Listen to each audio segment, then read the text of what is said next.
Welcome to How to Save Your Marriage with Nicola Beer, a show full of tips and practical strategies to repair, rebuild, and strengthen your relationship.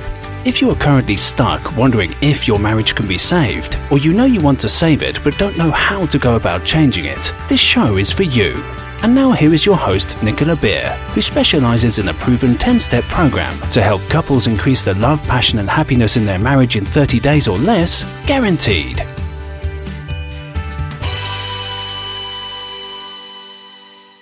Hi and welcome. I hope you're having an awesome day or evening wherever you are. I'm going to be sharing about money, conflict and control of finances today. So this is for any family relationship. However, if you're married to someone, then you are tied financially to each other.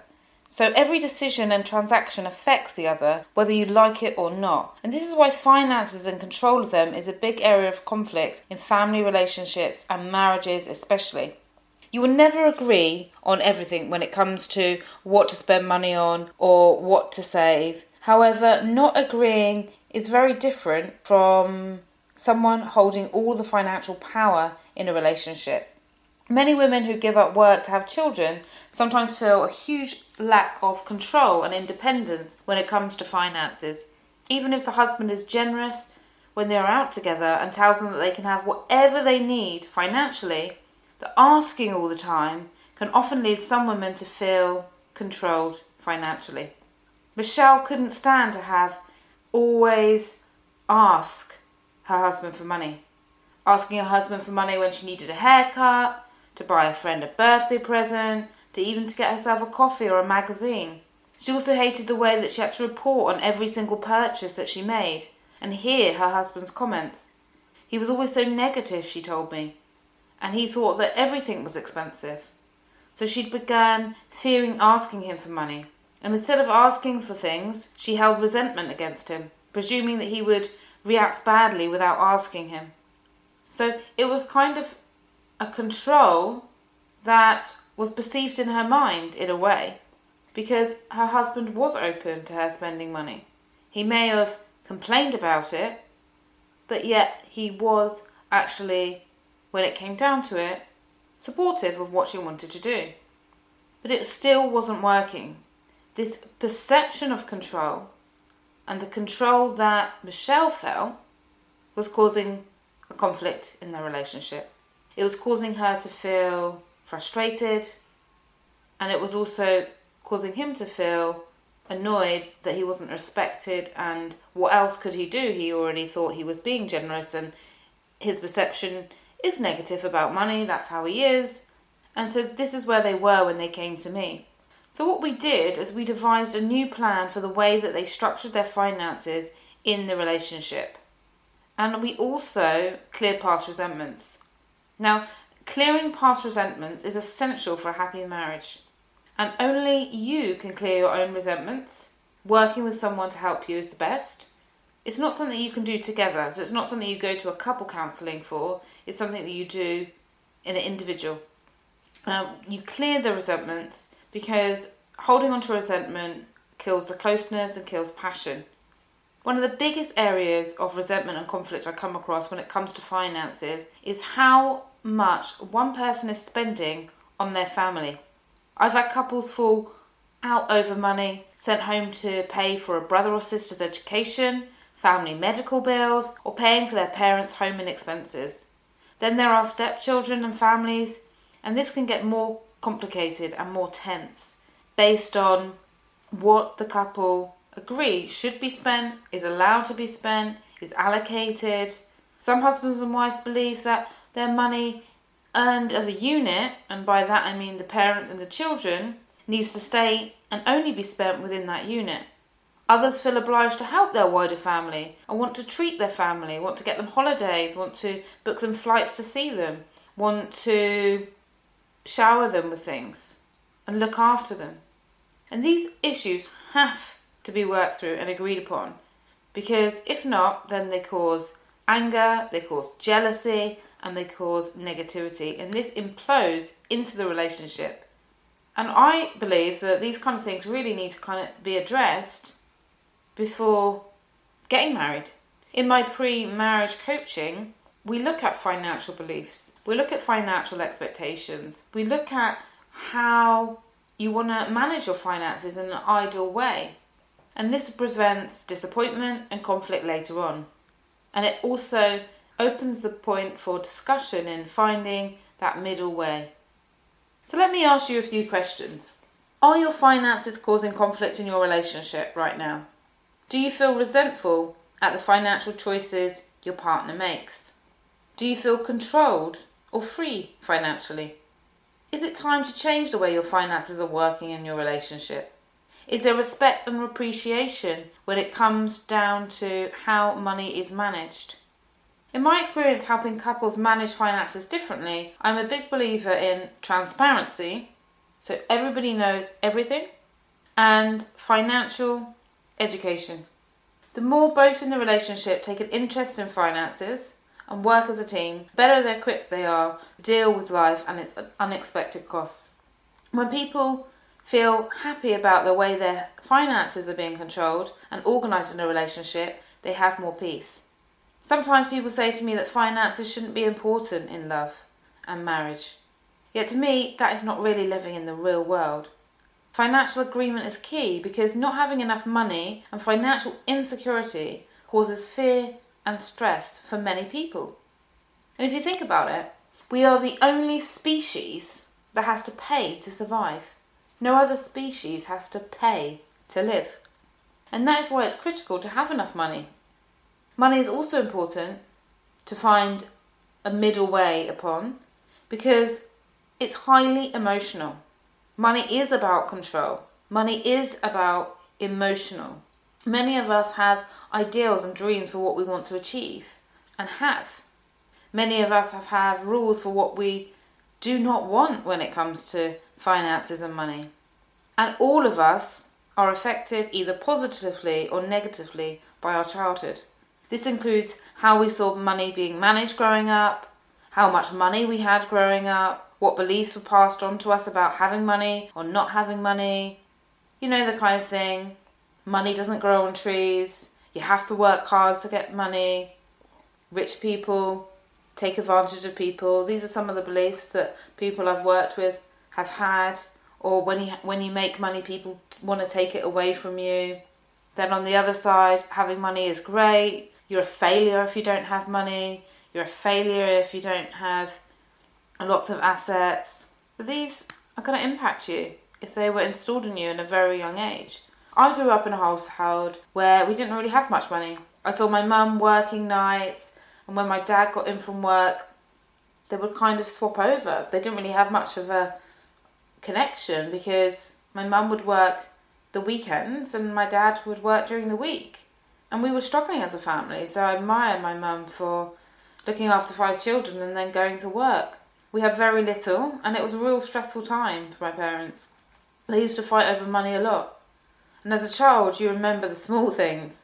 The small things I remember is my mum cutting the toothpaste tube with scissors when it was finished to get the remaining out of it, as well as keeping soap until it got so small you couldn't even hold it anymore, but she would keep the soap, and it kept slipping out of your hands.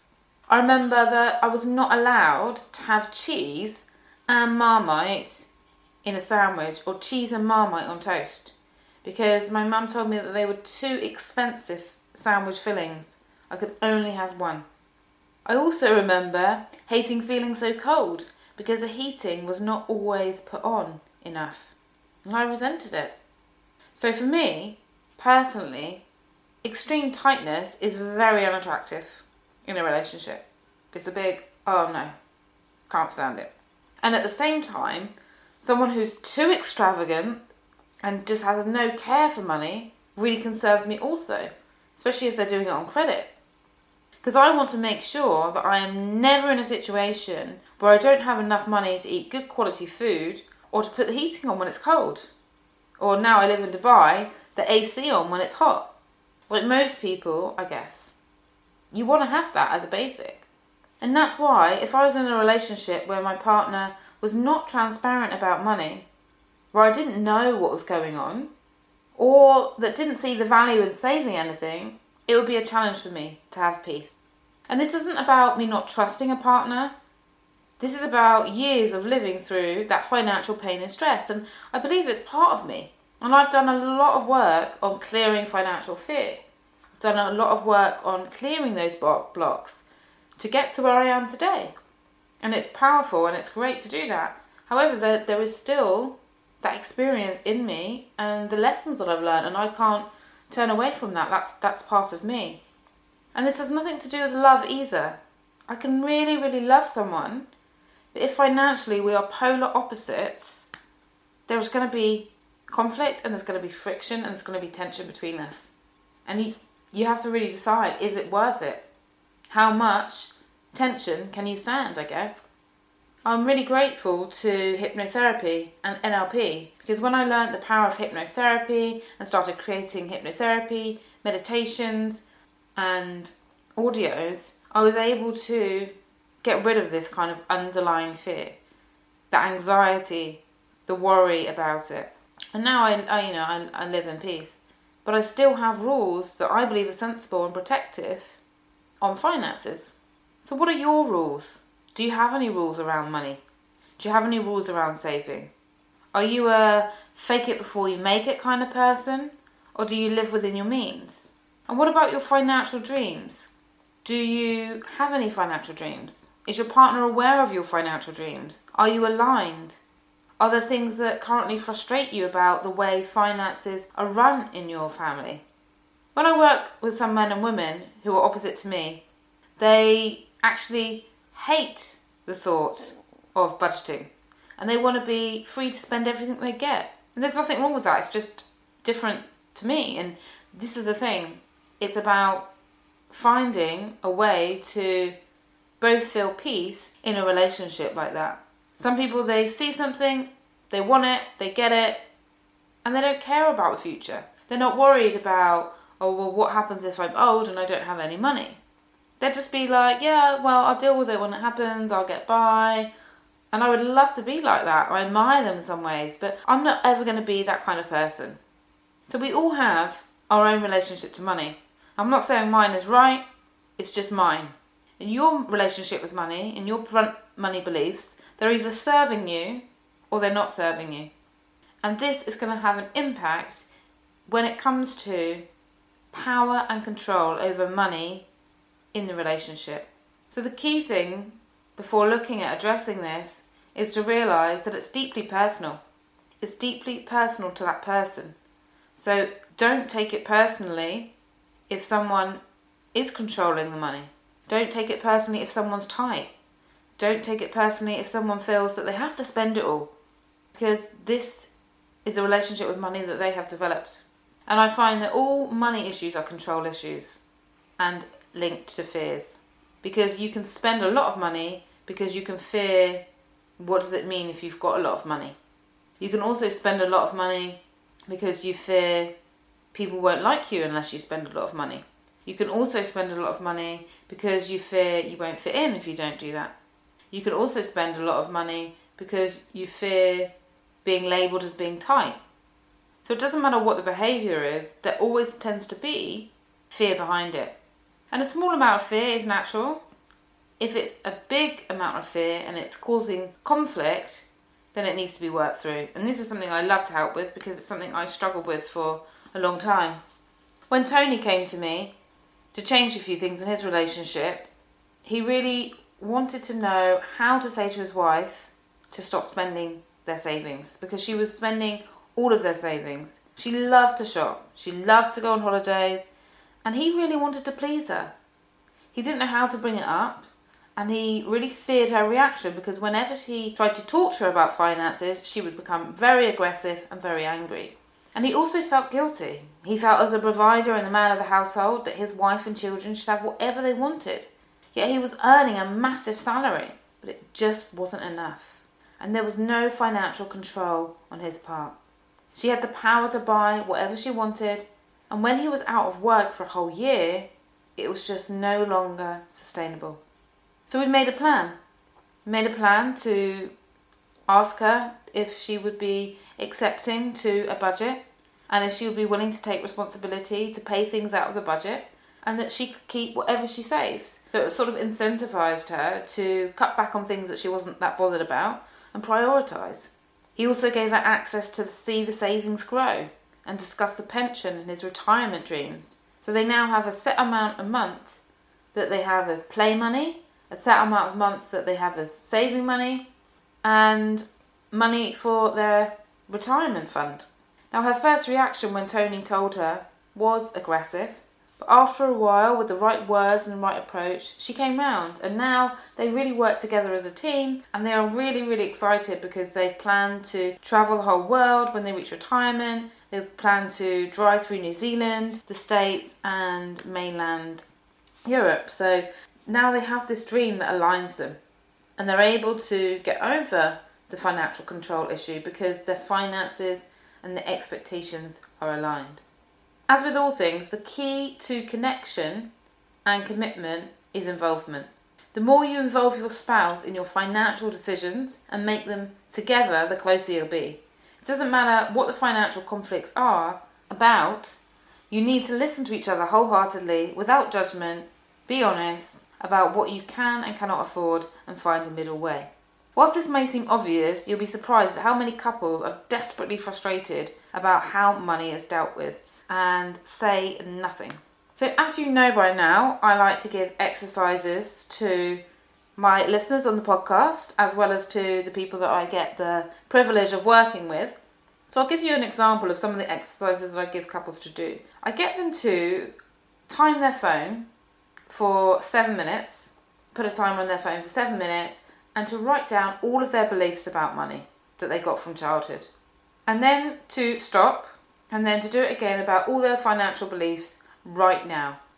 And then again, time their phone for another 7 minutes and write down all their dreams and everything they want to use the money for.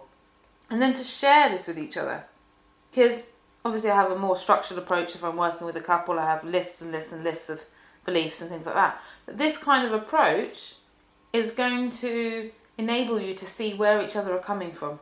Because if there's financial conflict, if there's financial control issues, and it's causing you to be not attracted to your partner, causing resentment, causing withdrawal or shutdown, then you want to understand, where are they coming from? What is the reason behind the way they're acting with finances? What is the reason that they are spending the way they are, saving the way they are, controlling the way they are? And then what are their dreams? Where are they going? What's their big plan? Now, you may already know this, and if you do, that's brilliant. And if you don't, then I hope this is useful to you. It's going to be really exciting for you to dive deep and to share this with each other. Now, I just want to go back to what to do if you don't agree on spending money on the family. Here you need to work out what you can afford and what you can't afford. And then out of the money that you can afford, what can work best is dividing it and saying, okay, this is what we're going to put into savings. This is what we need for our children. This is a little bit extra. Now, how do we want to use this money? Do we want to support a family member? Do we want to have a holiday? Can we have both? And it's really about how important it is. Because when you share why you want something and what your dreams are, then it's easier to solve financial issues. When I work with couples, what I do is I have an individual session with them each around finances. What are their views on finances? What are their beliefs on finances? What's holding them back on finances? And I'll speak to the other one and do exactly the same. And then we'll come together and we'll create small changes that are going to help them move forward. Because if it's not working, it needs to be changed. Otherwise, it will carry on and you may feel more and more disheartened and create more and more distance between you. As always, I hope there's something useful in this that can support you or can inspire you in your relationship. From my heart to yours, have a wonderful week ahead.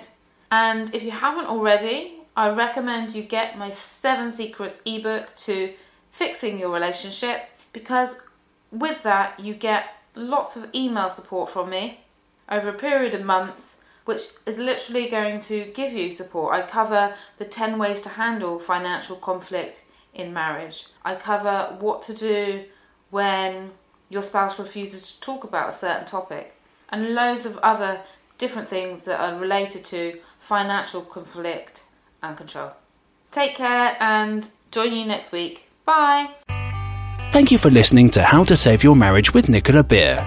To book your free Save My Marriage consultation, please visit www.savemymarriageprogram.com/consult. And if you've enjoyed this episode, Nicola would really appreciate it if you could leave a rating and review on whatever app you're listening through, so the show stays visible, allowing more people to get the support they need to increase their love, passion, and happiness.